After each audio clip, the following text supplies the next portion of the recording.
episode of the year for 0800 Tardis News, and we would like to say we don't actually have much news, unless Chris, you can tell us, is there any news to feed out of the world?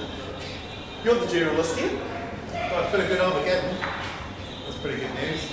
It's pretty good news, okay, so not much. But yes, we're joined here by Chris Gardner, who is the Doctor Who guru from the Waikato Times, his son Thomas.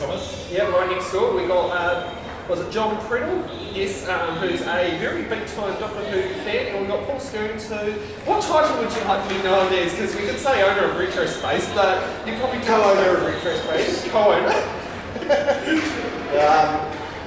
Former president of the New Zealand Doctor Who fan club, writer of BBC DVD production subtitles, author of the Doctor Who comic strip companion, finder of a missing episode of Doctor Who. Yeah, okay, so some very, very huge title. Business card level. I should have thought Put that on a business card. I need a big card. Which one did you find, Paul, out of interest? The Lion, Insert on the Crusade. William Hartnell. Yeah. So, what made you all become Doctor Who fans? Christmas. Yeah, well, I grew up in England, and Doctor Who was one of the things that was always on a Saturday tea time when I was really young.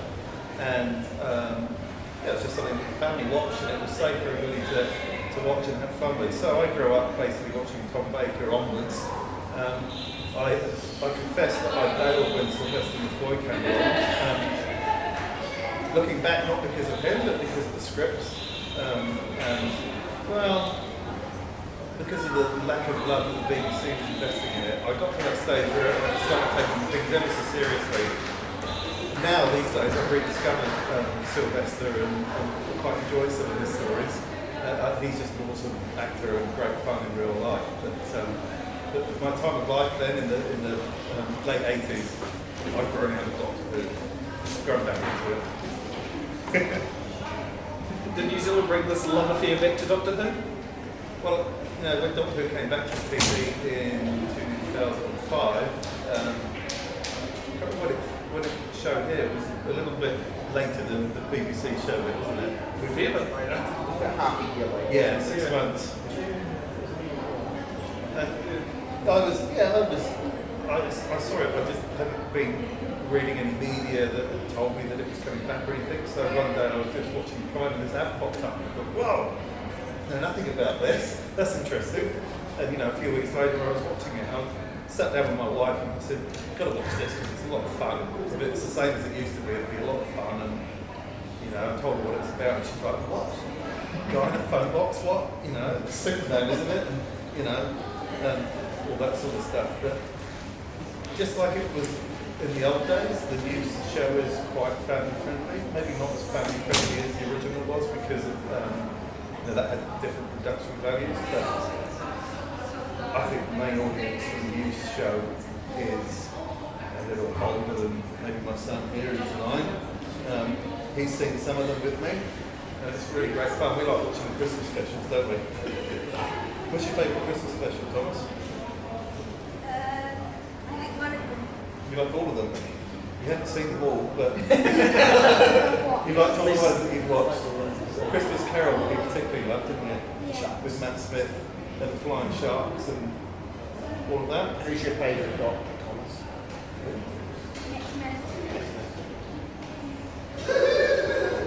So John, what about yourself? You've got a very interesting Doctor Who. My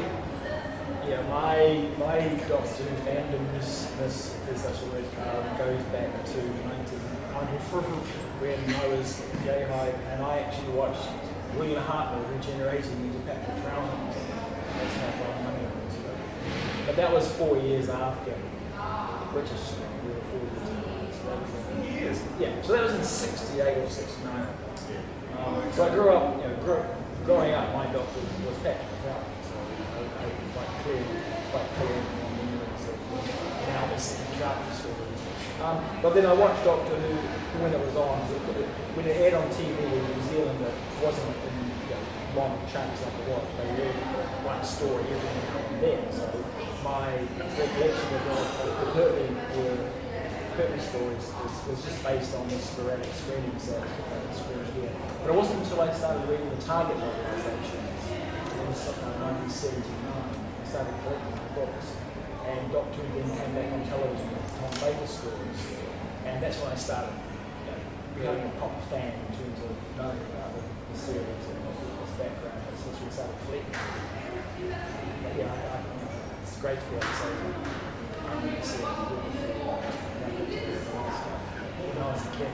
Yeah, well, the one that I would see, like, why Nick brings for it is the evil of the Dalek.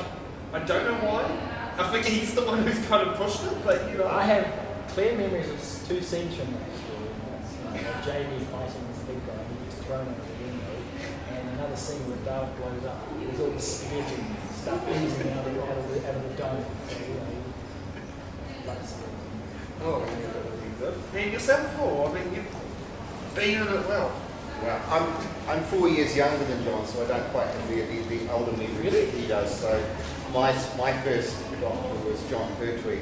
And in fact, as of today, which is the 15th of March, yesterday was the 40th anniversary of the very first episode of Doctor Who I saw, which was the first episode of Scared from Space, John Pertwee's first story, when it screened in New Zealand 5 years after the UK. And colour or black and white? Black and white. I only had black and white television, but it was only screened in New Zealand black and white anyway, so it wouldn't make any difference. So that is my earliest memory. In fact, the earliest scene that's embedded in my memory is the bit where he's rolling down the hill with the elastic blast over his in the wheelchair when he's getting away from the cat and he's kind of abducted from the hospital. So that is my very earliest memory, and that one scene gave me nightmares as a kid at the age of 6, I think, 6 going on 7. It's a bizarrely comical scene, but it just terrified me as a child. The idea of being out of control and not being able to talk and rolling away in a wheelchair. So that kind of, and a lot of my early memories of watching the Pertwee stories, we didn't get it, as John alluded to, we didn't get a lot of them in New Zealand. We missed all of the Roger Delgado master stories, and none of those were here. We just kept jumping, we missed entire seasons of the program. We only got about 2 John Pertwee stories on the first. Because at that point we were screening in colour. So it was only colour stories. A lot of the Pertwees were missing. We only had black and white copies. So we only got the stories that existed in full colour. So I've got very fragmentary memories for that reason. Yeah. Also because, of course, as a kid, you don't have a lot of control about when you can and can't watch television. So they were often screened on a Saturday or late, in the evening. So I didn't always wasn't able to sit down and watch them. So I watch occasional episodes rather than big stories. So the perception of Doctor Who was very fragmented. So I had like sort of memories of scenes. For instance, I remember them going into the tunnel and getting Day of the Daleks, but I mixed that up with a snake and Death of the Daleks, attacking the Daleks. Funny, so because I've just been watching it myself. For years I thought those 2 stories were the same thing, even though they were screened a few years apart. It was different. There was a 2 year gap between those. But as a child, you mix up Doctor Who memories in your life. The thing too you got to remember is that back in this is back in 1975. We had one channel. Yeah. There was one channel, still screening in black and white and colour, because we switched to colour in '73. But the television still was a mixture of black and white. It was usually black and white up to about 75, I think was the until about official 7 o'clock, and then from 7 o'clock onwards was in colour. So I remember watching that very same episode of Steve with Paul was watching. So it's funny to think that we didn't know each other back then. So we two. I would have been 6, you'd have been 10. Yeah, watching the very, very same broadcast. Yeah, at the same time. At the very same. Well, it very was same time. broadcasting at the same time. Yeah. At that point in time, anyway. Yeah. We were both in Auckland, so. Yeah. Oh, okay. But it was a national broadcasting. Yeah. But, I think what's really interesting about your era, my era too, of Doctor Who, in the early days, is these days we look at the box set and we do marathons and we wait for the whole series to come out and we watch the extras and it's all that's great. But no, back then when we were watching it the first time around and the light and the colour, there wasn't even videotape in the home.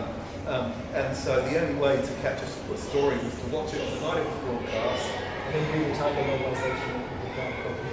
I've got vivid memories of maybe not Doctor Who, but perhaps the Star Wars films of when they were on TV, didn't have a video recorder, had a cassette recorder, recording the soundtrack. Yes. Listen to it in the car, listen to it before I went to bed. You I know, know that's Doctor Who, I read sound recordings. you know, when you've got kind of a famine of something that you love, you find a way to get more fix, if you like, of it. And you mentioned the target novels, the novelisations that probably don't mean much to modern fans. No. But back in the day, before we had recordings of these episodes that we could watch continually, once you've seen the episode, the target novelisation became your permanent memory, so they were like the most treasured item that you could have own as fans. I can remember reading the novelisation of Speed from Space 3 times, and then they repeated it on television in 1985. So a whole 10 years after it was originally broadcast. So my whole memory of the show was a few scenes that I remember from seeing it on television and the target novelisation. So when I actually saw the episodes again, I was kind of disappointed in them because my memories or the imagination, how I imagined the story would be from the novel, didn't quite live up to what the actual realisation of the episodes was. But it's weird that you say nowadays you can watch the box set, the DVD, but then you're relying on a 10-year-old memory of something you saw as a child, and you're not quite living up to the expectations. But, I mean, it's still great. Nowadays, if you get the DVD, you know, it's released a month after it's aired on TV. I mean, even if there was a video back then and you had a video recorder, which was very expensive, the release would be 10 years after the episode was made. I remember it used to be, I remember it was something like 3 years or something. So, you know, from when it hit the movie theatres, it was, and I think it was still... There was a 6-year gap between when the film came out in the cinema and when it was on television. When that gap slowly started narrowing down. reducing, it's now 2 years. I think it's 2 years. Even shorter or Even something. shorter, Yeah, because I think that was what it was in the 90s when I grew up, but it probably was a standard thing across the board. Particularly during the late 90s and the early noughties, it was exactly a 3-year gap. And being a sad family I am, I used to keep a list of the films that I saw each year, knowing that in 3 years' time I'll get to see them again. I actually remember my primary school teacher, she sat down and we took all the rings 6 times while I was in the movie theatre, and it was on video less than 12 months later. It's about 3 months now. Yeah. Yeah. And that was when videotapes were still normal. You know, well, we're up to Blu-ray now. Yeah, it's 3 months between cinematic release and you know, DVD. Going back to what John was saying about the target novelisations, there's also a big gap for Doctor Who fans in New Zealand in the 1980s, because in 1983 we were midway through the Peter Davison era with Water Undead, and it suddenly stopped, no explanation, and we got older Doctor Who stories, but we didn't continue on with the Peter Davison era until 1989, so that's a long gap. So in that time, we got to see older stories. We got to see lots of John Pertwee, Patrick Troughton, Tom Baker, lots of Doctor Who. They repeated repeated all ones they'd never shown before, because they mentioned they had screen logs before, so that was great. Not complaining about that. But in terms of seeing the new stories, those target novelisations were still coming out. So let's Peter Davison, those Colin Baker stories that we hadn't got to see, and particularly in my case, John got me the stories on video a little earlier than I did, because he had contacts in the UK that I didn't have. But me personally, I was buying these target novelisations of stories like Terminus, Enlightenment, King of Fire, all these stories by doctors, and reading the books, and in my mind, working out what the stories must be like, because I've never seen them. So when you do eventually get to see them, your expectation is built up through reading and rereading, and the stories can't live up to it. I can remember reading the Frontiers novelisation and was, oh wow, that talking floats in the head. That the Gardner sculpture must be look really cool on TV. Well, it's not there. That's what, because the novel is based on the earlier version of the script and it featured this hovering talking head. Maybe a budget cut probably. Same day. I remember reading the novelisation of Star Wars before I saw this film. Looking forward to these really cool scenes with the bigs and all this stuff happening. Jabba the Hutt. That just happened, Not until 1997. Yeah. We did rights to Screen Doctor Who. Prime. Yeah, it must be the Well, law. Prime got the right to screen the repeats long before the UCs came back. Yeah. So, yeah. So and in fact at that time they had so little information from the BBC, they actually got contacted me, got me to write the synopses to send it to us. Because they just weren't getting enough information to actually write out the script. Oh, so you're also blamed for the So things like the censor rights and Web's Land and ones like that, when you read back the young listeners, it's so exactly how it worked. That's kind of cool. But then Prime got bought out by Sky, and they stopped the repeats. Yeah, they got up to Horns and Nymon. So they've gone all the way, all the complete stories have existed from Unearthly Child through to Horns and Nymon, which is all the 60s and all the 70s. Yeah, sometimes I screen them 5 or 6 times a week. So it's great, it's got a lot of Doctor Who, very good. If you watch Prime. Yeah, if you watch Prime, and then they just stop something, which is really cool. So we get a lot better by onwards. So there's certain stories that have never ever been repeated, but it's when whacked. Wonder, will they do all the repeats of the old Doctor Who on Zone? Well, I mean, they did. I mean, Prime did repeat a lot of Doctor Who for the anniversary year. Was that UK TV? UK TV. UK TV, that's right. UK TV did that. But the UK TV is also owned by Sky anyway. Yeah. But that was a worldwide thing. Yeah. That was an Australian. Oh, were they actually the same episodes over in Australia as well? Because I remember I was recording them on the VCR. Because I didn't have a DVD recording hard drive at the time, so it was the VCR. What, in the anniversary year? Yeah, the anniversary. I had a DVD player, but not a recording hard drive. So I was recording on the PAL videotape. I don't think I knew anybody still used a VCR. I bought all those tapes. That was probably 25, 30 of VHS tapes of a personal event for $200. And my grandma gave me her old VHS player. And also gave me, said, oh, you take the DVD player where you're actually, I wasn't even interested in the DVD player because I had my laptop and didn't put DVDs in the laptop. But yeah, I was watching, actually I was still watching on the old TV because I still had the old Panasonic TV in my drawer, you know, what, 1993? That's what I was watching on until, and then I got the big widescreen TV and the tapes that looked right, so I got back to the old TV to watch the old tapes. I've still got a packet of tapes I bought at work. I was still wrapped up in cellophane things since I've never needed to open it. I stopped using it. Worth something, I'm joking. You can still buy blank tapes. My mum found a whole heap of blank tapes. I've got another nasty addiction, short straight from the beginning. You cannot get it on demand, you cannot get it on Skywatch, you can't find it anywhere but live TV. So Mum was recording them for 18 months for me before I got Igloo. So while we were waiting for Igloo to come out, because I refused to get Sky at the time because I couldn't afford it, and then I didn't want to pay $50 a month to watch one channel. She was recording it, so she found all these old videotapes to record for me. What you should do is go to old church and shops, and they usually have bins full of old videotapes. You might find someone who's recorded a whole lot of shortcut streets going way. You can bring up South Pacific pictures, it's quite easy if you get hold of them. I got told from TVT, you just bring up South Pacific pictures and you'll probably get me handed out to you on my hard drive. Oh, really? I don't know. Good old days. Back in, what's it called? Analog.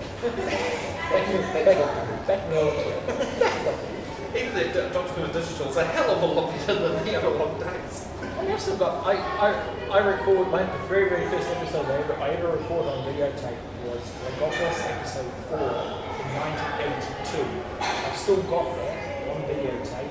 It still plays perfectly fine. This is from 1982. Just shows that footage can hold up if it's treated right. Well, I think back in those days, videotape were very expensive. It was $20 for 3-hour tape, good quality tape, and one of the first machines. But when they started mass producing, the quality was going up.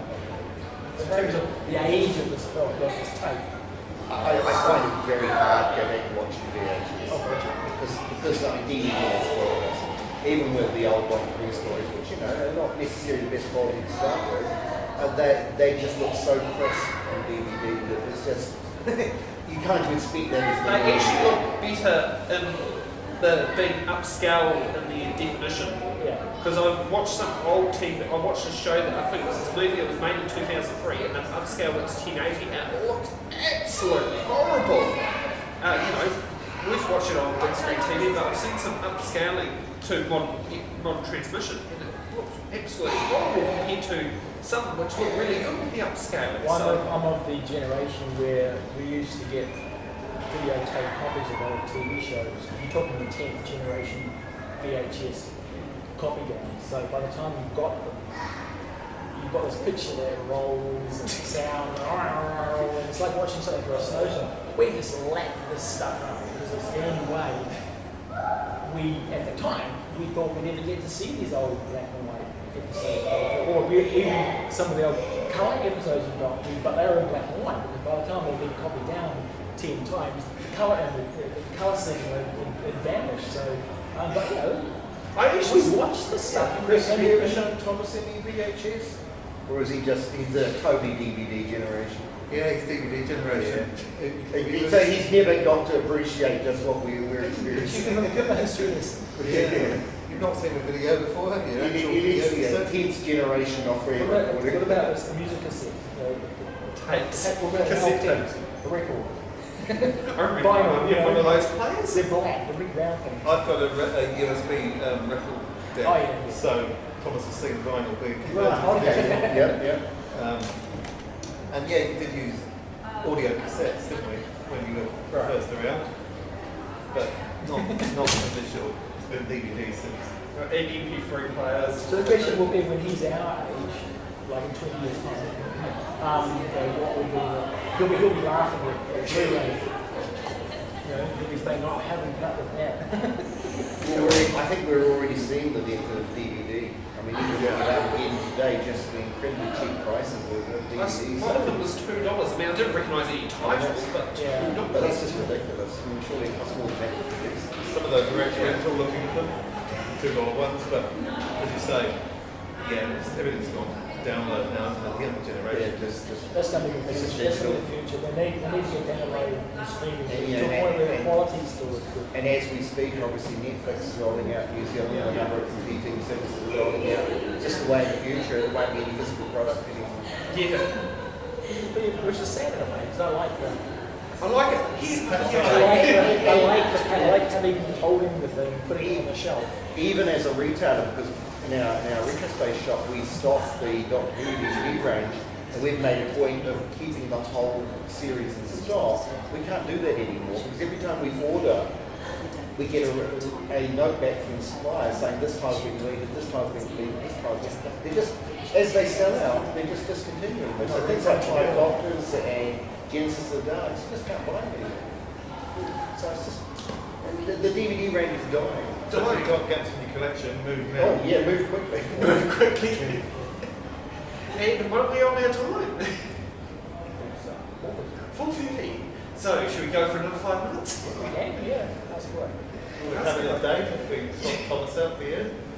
A bit of musical chairs in the studio. What's that? Oh, my phone, thanks.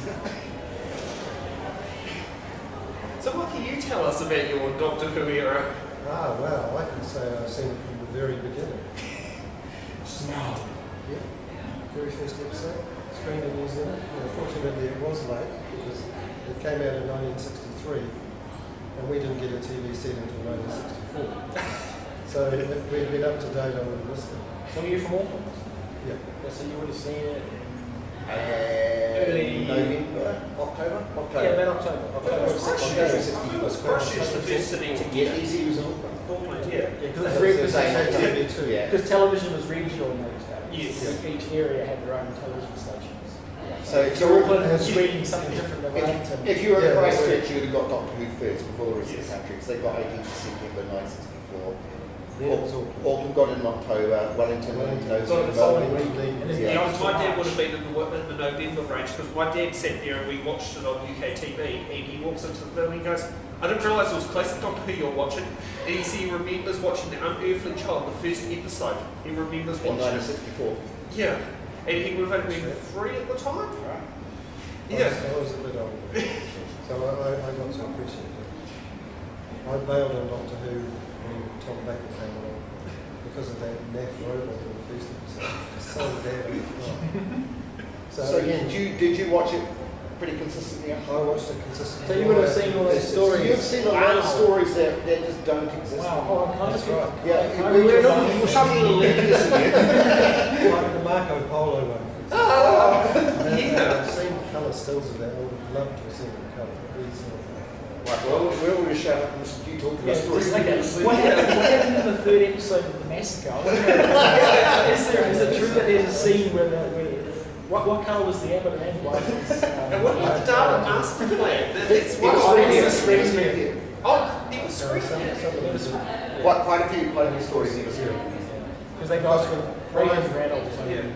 When Prime repeated it, they couldn't screen the lost episodes because they Lost. Yeah, it's a lot. Even All the first stuff that I remember from the Patrick Troughton stuff, with the Yeti, they just weren't there because they Have you got to see these recently rediscovered ones? Web of Fear and the Other World? some of them, yeah. If Chris has got them, I'll send them. Yeah. We watched Web of Fear, didn't we? And then the Other World. Because that would have been one you would have seen as a child. That's what I saw. Because that would have screened Just in said that. museums. He said it's 1971. But it's interesting that you say that some of them are listening as well, so I guess I haven't seen them. No, That's right. And in some cases they weren't bought, and in other cases they were rejected by the New Zealand Students for unsuitable screens. Unsuitable for children, so they couldn't screen it at the early time slot. They could have screened in a later time slot, but because it was deemed suitable for kids, they couldn't screen it. So yeah, we skipped a lot of stories, which that was just typical of television today. Was New Zealand a bit overboard on censorship? Oh gosh, yeah. Well, it was pretty great. Anything that was deemed too scary for kids. So a man dressed in a furry monster suit, chop, cut. Stories like the Ice Warriors were rejected, Fury from the Dead, Yeah. They're deemed too Dark scary. Invasion of Earth. Giant lizards. Was that cheaper than New Zealand? Yeah. Oh, There are records that show they were received, they were reviewed by the censor, and the notes that still exist in the archives. So you can see that they were definitely rejected. yeah. But then But I 20 years, remember seeing it. but then 20 years later, they just stick them on in the afternoon without Peter blinking. Cushing, maybe the Peter Cushing. Yeah. Yeah. So That censorship. did come through, but I never saw it. Yeah. So the censorship and the sensitivities of the day completely changed it. Even when they had blood or somebody with a flick knife was cut out, but nowadays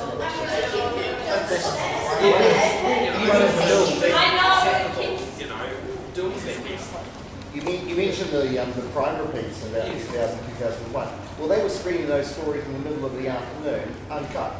So the distance between 1960 sensibilities where stuff was deemed so violent and so scary it couldn't be shown, and 2000 when trying to screen in the middle of the Just stick afternoon it in the middle of the go afternoon. with a G rating on them. So Yeah, isn't they also the issue with the 50th anniversary about screening it at 8:50 in the morning because of the law on the what's it called council show? If you G-rated shows before 9 o'clock in the morning, no, you cannot. You can only show G-rated shows before 9 o'clock. no, that's not the reason. Oh, okay. No, Prime had an agreement with Sky that they would start their programs on the hour or the half hour. That was what I was told by the Sky, their Prime rep at the time. Because I got told on They censorship. would be breaking their agreement with Sky if they screened something at that time. Oh. So there are set times so that the program planning can actually people Oh, can okay. slot them in. I don't think any program starts at an odd time. They always, Well, it's always on the hour. So the edict came down from on high at Sky, they had to screen on the hour. Because it was So 10 minutes behind, it was, which was realistic, really. I'm not sure if New Zealand counts because they've got that statistic about the Day of the Doctor being the most simulcast drama in the world. I'm not sure if they count New Zealand in that, whether 10 minutes. Well, counts. they probably do because those stats would have been compiled before the thing would even air. They're just taking population by head. Yeah. Because they can't. It's no way they can determine exactly how many people are in each country are watching shows right Well, now. we They have- make an estimate. And It's there's only driven on and there's that funny PR stat that gets put around about how they were screening, Doctor Who screening 200 countries or something. Oh, yeah. There are not 200 countries in the world. Back in 1983, Not yet. during the 20th anniversary, the BBC trotted out this hyperbole thing on people saying that Doctor Who currently screens in 60 countries around the world and is viewed by 110 million viewers around the world. No, 8 countries were screening Doctor Who in 1983. 60 had screened it at some point during the last 20 years. It's an accumulative total, but it's not the current. The number of countries that were screened right. Whoever did compiled the publicity material just fudged it. Trying to make it sound a lot You better. could say that's Yeah, of probably course. true nowadays. 60 countries probably did simultaneously, well, it's 90 countries simultaneously screen Day of the Doctor at some point during that week. Yeah. It's pretty amazing. Isn't it? Oh, Technology enables that to happen. And to see it in the cinema too. I mean, I saw it. Well, I never saw to have the Doctor in cinema because I couldn't book tickets. I was up in Auckland at the time. That's nice. I saw It was just the timing because it was something like I went to book tickets and then my car broke down. Then I suddenly buy a new car. I saw Did you it. see Deep Red in the cinema? Yes. I was down at the Embassy Theatre in Wellington and interviewing people. I think you're doing the cameras there. Yeah. And I was doing the cameras, so it was quite fun. And they wouldn't let me film inside the theatre. I had to do it out on the public road. I wanted to do it in the public foyer, but no, wouldn't budge on that. That's what you get from event cinemas.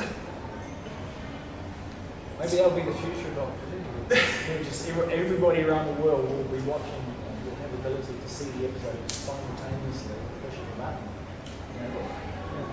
There'll be no such thing as broadcast television. You won't be relying on the program schedulers on this TV station. You'll just scroll up the menu on your computer and go, oh, watch that. And there will be no Jared blocks either. Yeah, exactly. It'll just be, and it'll be pay-per-view. Yeah. If it was if something was arranged so you could pay $1 per program to download, probably like a shop. Well, I do think we need to sort that out in this country. Because, look at how many people illegally download stuff because I don't. they cannot legally download it. Yeah. So if it could be done in such a way, done Yeah. and easy and quickly, it's the timing that needs I to be done believe quickly. we're one of the last countries, at least sort of Western countries at least, to get this sort of service legally. So what's happened in New Zealand is that by default it's built up this culture of illegally downloading because of frustration, because through social media and the internet, of course, we're very much aware of all these programs overseas that we haven't been given access to. So naturally people go looking for ways. If there had been Netflix here from day one, just like it was overseas, a culture would be built up of, oh, I subscribe to this. And it becomes the acceptance. That's the Because it had acceptance. to wait so many years, it's built up this very sort of underground culture of doing illegal downloads just simply out of necessity. Yeah. So the big challenge for things like Netflix now is to migrate these people who have become used to illegal downloading into a legal service. Yeah. Would you agree with that, Chris? Absolutely, yeah. I mean, there's quite a few. There's a fairly prominent person I can think of who admits to illegally downloading Doctor Who new episodes of it as it comes out, because if he doesn't, he will be spoiled. Yeah. By one of his friends in Britain or whatever. Yeah. I mean, you either don't download or you stay off the internet. Or you sit there and you actually look at the BBC's policy. If you download a product for personal use, it's not deemed copyright. I found that on the BBC website, but I I don't think know. that's probably only for licensed players in the UK. I don't know that applies to us. I actually You try to persuade a judge of that. A New Zealand judge that I'm sure Yeah. I'll be interested to see which way. Most BBC stuff is geo-blocked, so it's not at least legally available to. Well, If you try to access if you with slingshot, walk on, or flip, you can get around Well, it. that's, Yeah. that's another issue. I know somebody else that sets up Skype with a friend in Britain and watches the new episode of Doctor Who Through Skype. through Skype. Now that really is going above and beyond, isn't it? Well, that's the most It's like extreme. it's like Flickr Vision that we're talking about. Yeah, before. yeah, They send yeah. the camera Yeah. to record NTS BSC programs onto a power tapes. And then when you post a review of the one that's just been on Prime, for example, Yes. you know, she will put up and say, well, I saw this last week. Well, I watched it with, you know, I used to watch it on BBC on demand when I was in Levin because I had Slingshot as my provider. So, you know, I'll be honest, I did that. Much as I don't want to knock Prime, I still think it's a shame that they haven't managed to sort out the doing the same day airing. They managed to do it for some of the specials. Well, the Christmas special that was only 12 hours. 12 hours later. Which it was less Yeah. because of daylight savings. Yes, So it's yeah. actually only 11 Now, hours. why can't they do that for each of the new seasons? In fact, it wasn't that. Yeah, It We're was, getting them still get 10 days later. We were 7 and last. in fact, it was only an hour An hour. because they screened it in the morning. Oh, yes. Yeah, So, because so I know literally an hour after it's screening in Britain, it was on. See, I can understand Prime. I can understand Prime wants you to screen it in prime time, so they want to Yeah. screen in the evenings. That's fair enough. But why they just can't do it the evening of the same, so Sunday evening Yes. from a Saturday evening broadcast in the UK seems reasonable to me. Well, ABC Australia manages to do it, no Yeah. problem. But So, I think it's a scheduling thing. They may already have programmed schedule for that slot. They can't. They don't have a spare hour slot. It's entirely up to them, though, But what they should They do. when. can preempt something to slots it in for one week. Prime can do a deal with the BBC to say, can we have it by this date? Yeah, exactly. The BBC wants to get it out as soon as it can, yeah. you know. And it gets past this whole thing that we were talking about where people are resorting to downloading it because they can't find legal means. Yes. Surely it's in Prime's interest to screen this shit. And they probably get better advertising dollars. Of course they would. I mean, I've actually timed it last time we did, it was called Ad Watch. And I used to post on the I100 Tards page how long each ad break was. And it was, and they were averaging 4 minutes. You know, that was the, you know, somewhere so I got one was down to 2 minutes 30, but they usually were 4 minutes, round about the ballpark figure within, you know, 20 seconds of 4 minutes. So, you know, I wonder how much money that is that they make per See, ad. and obviously, you know, the amount they can charge for advertising is generally based on ratings. So I'm pretty sure that if they were to screen Doctor Who 12 hours out in the UK, the ratings would go much higher than they are at the moment. Yeah. That's a Might short have- not use that properly. Well, there'll be a number of people who are getting it by other means and would go, oh, it's on Prime the same day, I'll watch it on Prime. Yeah, there's a lot of This people. stands the reason to go up. Yeah. And, you know, So therefore, what you were saying about the advertising dollar that would benefit them. I mean, I confess to admitting that if I thought I could wait 12 weeks or 13 weeks and get the box set, you know, and not have to watch it with ads everywhere, But that means staying at the internet. I know, it does. 3 months. well, you can't do that in your job. Which, you know, no. Just recording on the box and fast forwarding it. Well, that is another thing that I do. But having grown up with the BBC, without ads just drive me absolutely batty. Well, actually, if you look at paid TV, that's the other one. Like, you know, we pay for Sky, and you still get hits at Sky. Although most of the ads are actually for their other programs rather than Oh, okay. products. Well, that is a point, yeah. But yeah, But if we didn't have ads, we wouldn't have free TV, so, you That's know. good. the ads are only there so someone has time to change the reel. It's not there for advertising, it's because someone has to take it. Exactly. Oh no, hold on, that's not. Technology's moved on a level. Oh, has it? Has it? Oh, I can actually picture that, you know. remember as intermission at the cinema. You know, you go to the Yes. yeah, Go for you an have ice an cream, intermission. yeah. And they haven't done With music. intermissions in a long time. Yeah, and you actually had that, they used to do the national anthem. At the beginning of it, you could stand up and, you know. That's right. Now you're showing your age. Isn't it a newsreel in front of the, for the Yes. Serial. That was wartime. Yeah. And a bunch of other cartoons. We had a serial as well. There's a Pink Panther Keep coming back to read. based on a cartoon, usually Pink Panther, followed by a sort of a naval recruiting documentary or something about fish, followed by the feature. Because movies are usually an hour and a half long. It was the standard. And there were 4 sessions during the day. There was 11 o'clock, 2 o'clock, 5 o'clock, and 8 o'clock. So they had 2.5 hour screening time. So they had to fill it up somehow. Yep. So they had the feature that was 2 hours. They still had to fill up another half hour or something. With the commercial. But nowadays, films are 2 hours to 3 hours long, and They try to fit you in. And the schedule aren't based on 11 o'clock, 2 o'clock, 5 o'clock, 8 o'clock. They're all over the place. Except you can see Peter So you Wellington is don't still on need to there. have filler material. Yeah. And that's the reason why they stopped doing these, additional programming at cinema. There was no need to do it anymore. Which I kind of miss the days, because for me, you go along, you see the cartoon at the beginning of the thing. And the anticipation is that will be a Mighty Mouse or the Pink Panther. When the Pink Panther thing you start up, everyone start clapping. Because there was always such, one that everybody always enjoyed was the Pink Panther. Yeah. Those are the sorts of things that kids nowadays just we look at and go, that's just so bad. But no, that's what we. The world's changed since Doctor Who first aired. Oh, I know. Very much so. Yeah. And I think part of the reason I got to see Doctor Who is because there was only one channel. Yes. If there'd been more than one channel, I think my parents would have watched the other one. Right. So we would have missed out. Well, thank you for joining us on our lovely makeshift couch studio. Nice big viewers. Great to see your own work here. Sam, I think, blue screen work. It looks like there's a garden out there. It's great. Yeah, well done. Even the trees move. You've got a very spacious studio. You've obviously splashed out on the budget. Yeah. Oh, I know. When's the limo coming to pick us up? Oh, I'm sorry, I forgot to book it. That's Hilbert Studio. We have got the cake for dinner later. Oh yeah, the champagne. You can see my man about the fee afterwards. Yeah,